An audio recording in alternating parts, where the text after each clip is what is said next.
Bonjour Antoine, Bonjour Basile. donc on est sur ton exploitation ici à Gèves, dans le Condron Namurois en Belgique. Donc peux-tu me présenter ton exploitation? On est sur une exploitation ici avec 1500 brebis. On a 150 hectares en exploitation, dont 100 hectares de prairies et 50 hectares de céréales qui sont destinés à l'alimentation du cheptel et on vise l'autonomie alimentaire. Donc Antoine, tu es aussi en circuit court au niveau de la valorisation de tes agneaux. Peux-tu nous en parler? Ici sur l'exploitation, on produit plus ou moins 3000 agneaux par an. On commercialise dans 29 boucheries et 9 restaurants maintenant. On est tout en circuit court. Chaque semaine, les agneaux sont abattus à 20 km de l'exploitation. Et puis, je m'occupe de toute la commercialisation, livrer les agneaux en carcasse chez les bouchers et ainsi de mettre en place une filière. Donc Antoine, tu utilises le TM litière sur ton exploitation. Qu'as-tu pu observer avec le TM litière? Ben ici, sur l'exploitation, on a vraiment observé une nette amélioration au niveau de l'ambiance des tables, avec les émanations d'ammoniac qui étaient réduites ou inexistantes au niveau des cases d'agnolage et des litières. On applique une fois semaine sur les loges où sont les animaux. Et en période de mise bas, on applique du TM litière tous les 2 jours dans les cases d'agnolage parce qu'on est sur un fumier accumulé. Et on voit une nette amélioration de la litière. Les litières restent plus sèches plus longtemps. On a une économie de paille. Au niveau du curage, on a vu une nette amélioration lors de la sortie du fumier. On effectue le curage tous les 2 mois ou toutes les 6 semaines. Et j'avais des fumiers qui étaient fort compactés par les moutons, qui sortaient comme des blocs avec le bac croco. Et puis là, depuis qu'on utilise le TM litière, on a un fumier qui se détache beaucoup plus facilement, qui se composte beaucoup mieux et on voit qu'il commence déjà à travailler en stabulation, quoi. Tu utilises aussi les TMB sur ton exploitation? Ici, les TMB, c'est les blocs de sels minéraux qui sont utilisés toute l'année sur l'exploitation. Ils sont mis à disposition en libre service et les brebis vont chercher ce qu'elles ont besoin en fonction de leur stade de gestation ou de leur stade en prairie ou sur les couverts. Après, j'utilise les blocs pour sécuriser la minéralisation tout au long de l'année sur nos différents lots d'animaux. On en est très satisfait.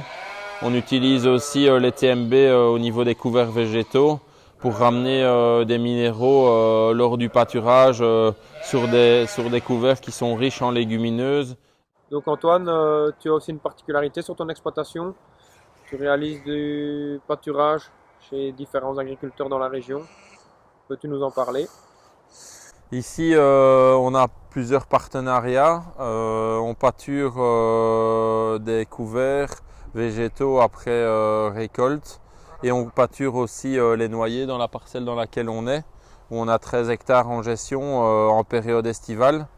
Et alors à partir du 15 septembre, on commence les repousses de colza et on continue le pâturage souvent jusqu'au 30 mars de l'année qui suit.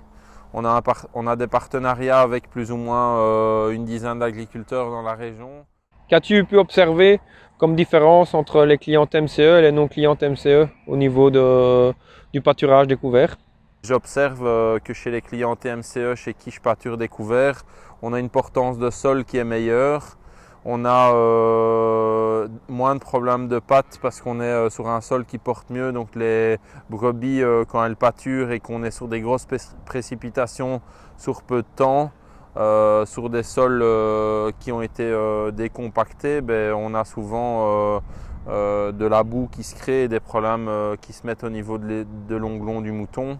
Nous voici sur une parcelle de métail. Tu utilises les produits TMCE, donc TMS, TMF. Peux-tu nous en parler un peu plus? Donc on utilise le TMS sur l'exploitation, sur chaque parcelle chaque année. On voit qu'il y a une nette augmentation de la valorisation de nos effluents d'élevage. La vie du sol évolue différemment, il y a un recyclage qui se fait. Les structures évoluent aussi dans le bon sens. Grâce à ça, ça me permet aussi de réduire et de supprimer les achats de potasse minéral et de phosphore minéral qu'on achetait avant à l'extérieur et qui étaient des coûts supplémentaires au niveau de nos intrants et qui aujourd'hui sont réduits à presque zéro. Tu utilises aussi le TMF sur ton exploitation? Oui, c'est bien ça. Le TMF est utilisé au niveau de la pulvérisation pour protéger la plante des stress climatiques et surtout avoir une plante qui est en bonne santé tout au long de la culture, quoi. Tu utilises aussi la gamme CIPAM. Tu utilises le 4A au niveau du pâturage des moutons. C'est pour moi un mélange qui est bien adapté à la brebis, avec de la structure et avec des légumineuses et qui apporte de la valeur alimentaire à mes moutons. Au tout départ, quand tu m'as présenté le produit, j'étais un peu sceptique sur le dosage hectare parce que je travaillais avec toutes des semences fermières et des variétés et des espèces différentes que je mélangeais à la ferme dans une bétonneuse. Et puis tu es arrivé avec un mélange tout fait en me disant il faut semer à 17 kg hectare. J'ai eu du mal à régler le semoir et à me dire que c'était vrai. Et puis on l'a quand même fait, on a joué le jeu et puis j'ai constaté quand même qu'on avait un couvert qui était magnifique avec une densité de semis qui était divisée par 3 par rapport à ce que je faisais avant. On était et avec une masse et un volume qui étaient présents et qui étaient aussi beaux que les autres couverts implantés. Donc qu'est-ce que TMCE t'a apporté globalement sur ton exploitation? Tout d'abord, c'était une réflexion, une remise en question sur comment produire. Avec le prix des matières premières qui ne fait qu'augmenter, il faut s'adapter.